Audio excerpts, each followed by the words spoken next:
Luis. Gusto ko lang pong manalangin bago magsimula. Okay lang po ba? Mahal na amang nasa langit, ngayon ako ay lumalapit. Hinihingi ko ang pagpapatawad Diyos sa dami ng pangit kung na nagawa. Patawarin mo ako, linisin mo ang aking kaluluwa. Ang katawan tao ko bilang mortal, gawin mo matibay na parang kristal. Ako ay balutin ng iyong presensya, gawing instrumento na parang propeta. Isabong ng wika na parang kometa, gawin mo sa data ako ng miseya. Ako ay sinungaling, magnanakaw, mga agaw na pumanaw. Pero bago mag-aaraw, ay binago ng ialay ko ang puso at kaluluwa. Bago tuluyang lamunin ako ng dilim, linisan ko panandalian ang nalang na sugat sa pagkapit ng patalim. Ako ay naging sakit, dahil sa yaman na meron ako.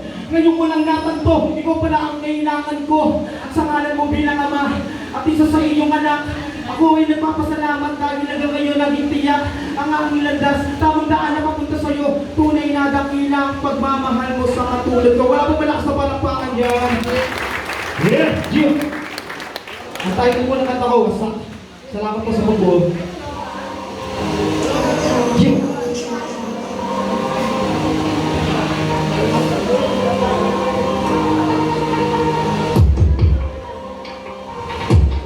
Ito na yung pinakamalakas sa sariling kahinaan. May problema na ako nalutas, di na sariling katangahan. Pinapasok din na lumabas sa isip ang katamaran. Kamatayan din na nagsulat para malaman na ng gana. Hindi ako nagpapakasali para masabing inigat na naging dati ko sarili pagkatao. Tinutuloy ko yung matay yung blago ko na imagin din na para makinig sa ibang tao. Bago mag-aw ay nagbago na muna, alam mo di na sa ulang. Tama ka mula maghirap na napakuha ko sa mga sa tuwang marami na yun ang punta mga nila man na lupa. Makita man ang mga mata ko ang aking nakahanap na ako. Marami pa rin ako kailangan ng mga parang kung man ang magpuso mo at tinatama. Marami pa rin na tumutulak para mapahama. Kaliwan ka na ng mga kalaban. Minsan hindi mo malaman kung dapat paniwalaan mga propetang mula. Gusto ko na alala yan kapag wala na kailangan ikaw na ipipinayan. Mga tao na gusto ka man sa sa baba, mga di makawala. Kaya puro nadala, nagkasang naging wala. Kaya wala nagawa, nagawa ko na bumako sa aking pagkadama. Ang sarap yung mamukha sa mga tao na to. Kung ba't dito ako, nagagawa ko pa to. Nagagawang iba ko, sariling pahin ako, sariling pahin ako. Sa istakong nila ko, ako na mismo yung nagka sa nirusismo. Kaya tinatawag ko na nirusismo. Imbis na ibis, minalis kita. Minalis kita, iso, discriminal. Kaya di ka na talo pa magkundi na. Yung masarap mo na lang kayo nagsindi na. Naging ako yung itatong parang pinaglan ng kulisak. Kulisak, ayun na rin kita pakusap. Gusto ko na naman makausap, para pagkunayan sa sarili ko mahusay. Baka na mga magagaling ginagawa na nila pagkakitaan ng musika. Sa kabila na mga narating, gusto ko na rin alam kung bakit naman ang prenda yung iba. Kaya sa kabila na naman kakabila, hindi ko na lang mapapilang ako sa mga iba. Hindi na para magtunog malaman kasi ang gusto ko lamang masakin na kaya puta kila.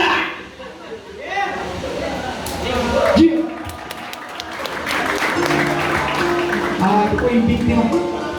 Dinata ko po sa Mandayuan.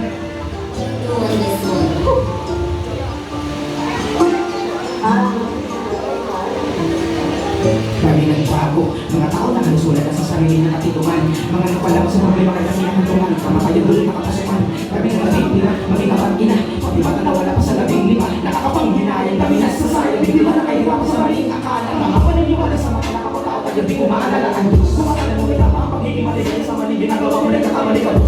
Sinakata kanila pa ilalim habang nasa ilalim sa malilim na mga plano nila. Mababalik ko na lang mga hari na wapag na paniwala sa mga salita nila. Ikaw na ang biktima o baka di ka na makalayo sa pagkanulong. Baka sa mga ka pa, pakiliin ka, kamatayin o makakulong.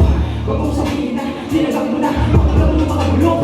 Baka manisip mo na, sarili mo na, tumatawag na tutang at tulong. Panginoon, bakit ganito ang mga dapat pinalasan? Bakit, Panginoon, di mo kaya pakinggan ang mga panalangin aking Panginoon?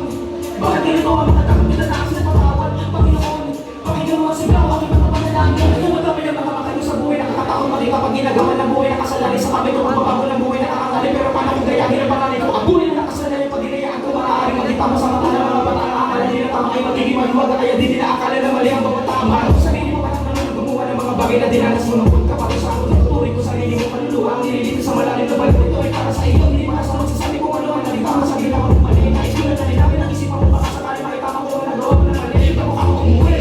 Bakit di ka manalangin pakinggan mo aking pinaparang ito ay para sa ama at sa anak at sa espiritu ng mga tao na nakikinig sa iyo. Dapat mo naman ang pinakasalanan na hindi pinapali sa nagalit at doon naman kapit mo. Tumingin ka sa taas, ibigin mo ang iyong mga mata sa may manalangin na nakayong ko. Panginoon, bakit ganito ang mga dapat nagdalasin? Bakit, Panginoon, di mo kaya pakinggan ang ibang